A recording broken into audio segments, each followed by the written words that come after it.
So we're just going to start off with this huge piece of fabric we call our backing.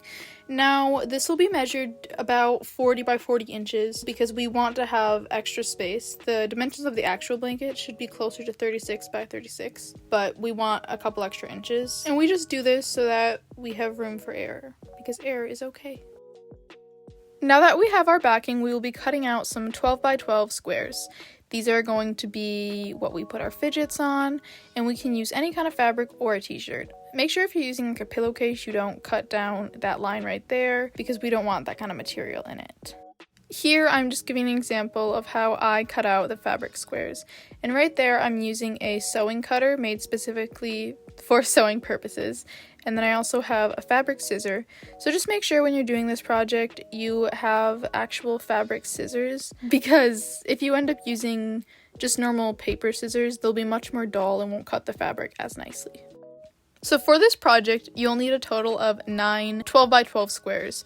So here I am just cutting out another square, but I want to take this time to just give some advice. When cutting out the squares, remember that they don't have to be perfect. It is okay. We are sewing the edges. It will not show, I promise. We're just getting the pieces for the project right now, so it's completely fine. If there's any wrinkles in your squares, just make sure to go iron them real quick, because you will be much happier with the end product if it's not all wrinkly. After cutting and ironing the squares, I like to lay them out just to see how they'll look. At this stage, I usually get out some fidgets and just start putting them on there.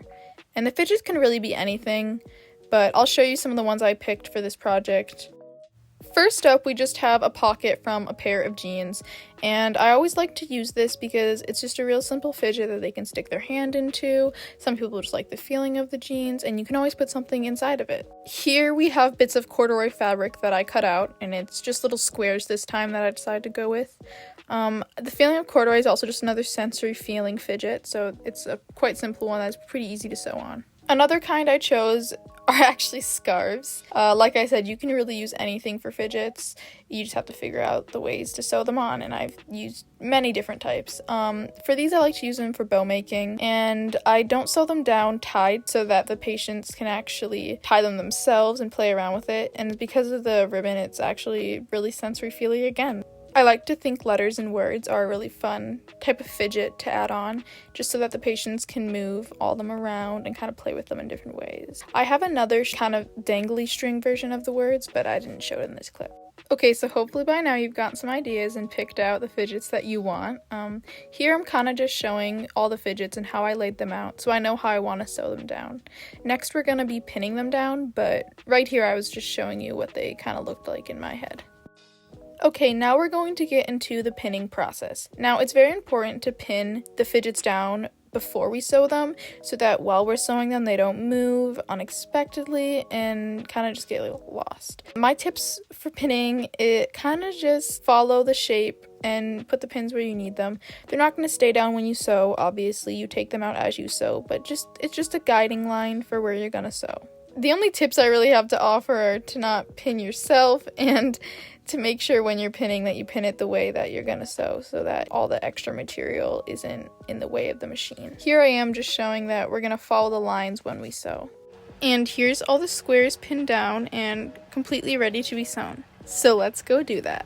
This is now just a montage of me sewing the squares down. And I don't necessarily want to make this video how to sew, more so just a video of how to sew the project that we're going for, which is the busy blankets. So these are just the steps you need to take, and here's me showing I'm putting in the work, and it does take many hours to sew a quilt. My advice is just to keep at it. The fidgets take the longest on this quilt, but it's important to get the fidgets sewn on before we sew the actual fabric pieces together. It just ties everything together so much nicer and makes it so much easier. I have been down this road so many times, I promise you I know what I'm talking about.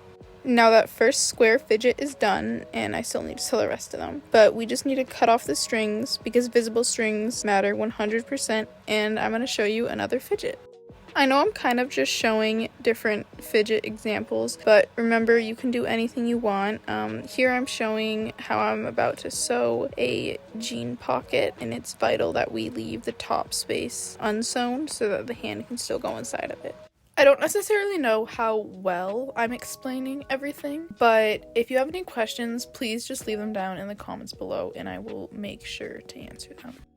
I'm gonna go through and talk a little bit more about fidgets and their purpose because I feel like I haven't explained that yet and I don't want anyone to be confused on the purpose of these blankets. So what we're making right now are busy blankets, and when selecting fidgets for them, we need to take into consideration the person that we're making them for. I don't exactly have a who or what in mind, but I'd always imagine a person in my head when making each quilt. Now, these blankets usually have different textures, buttons, zippers, soft objects that they can just like touch, move, manipulate, all that jazz. And this helps to keep their hands busy because a lot of dementia patients become restless and it's really hard to be calm. Not every dementia patient is going to want to use a busy blanket. I've had people tell me that some people would love them, some people would not. When picking fidgets, I like to think about what maybe in their lifetime they would have touched a lot, would have liked to play with. I like using the movable letters often, especially the jean pockets, because most older people, especially now, are gonna have had some kind of farm life or something close to it. These blankets have sometimes shown to help improve focus and provide them comfort because they're having something familiar to touch, as said before. Surprisingly, the fidgeting can also help with motor skills and reducing the urge to just move around or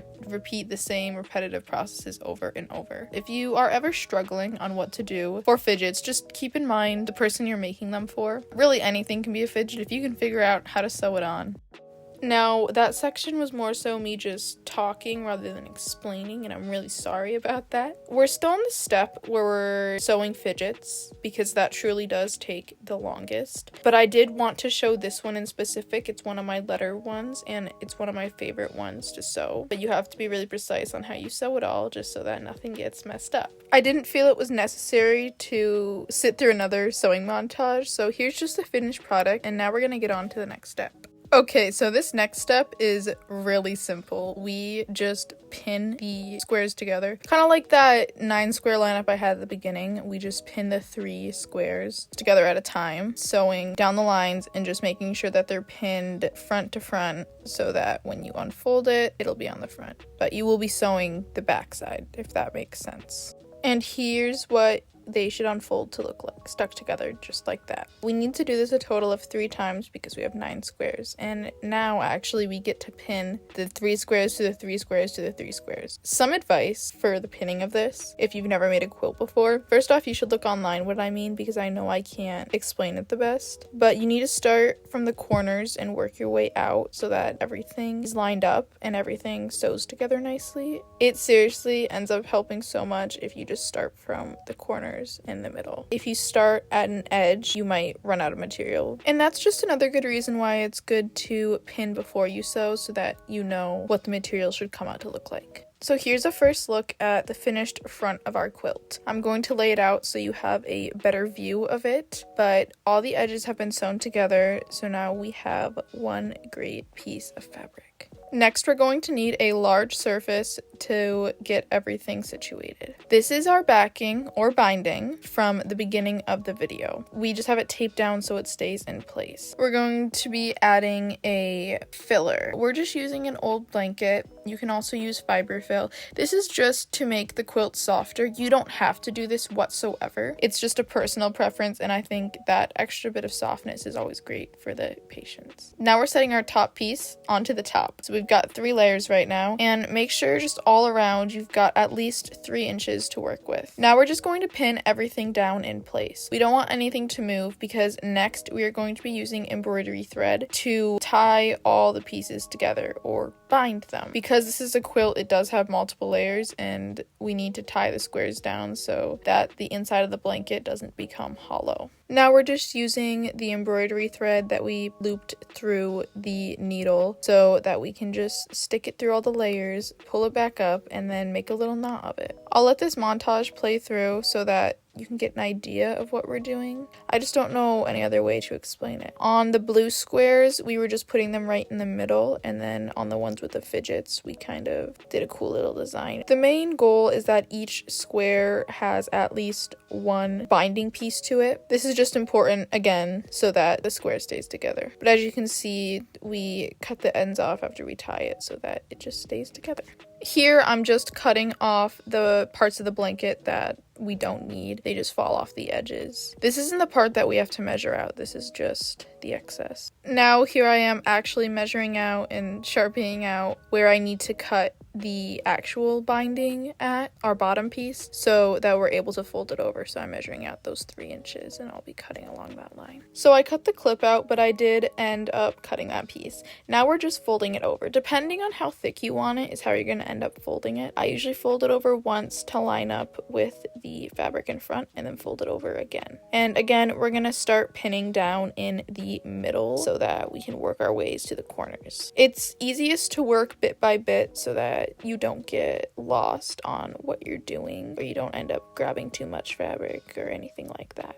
When it comes to the corners, though, it is special because there's so much extra that we just cut it off. And there's me showing the piece that we grabbed. I just cut off that chunk because it makes the fabric so much thinner because no one's going to see that piece anyway, so that when you're sewing, you don't have to worry about it at all.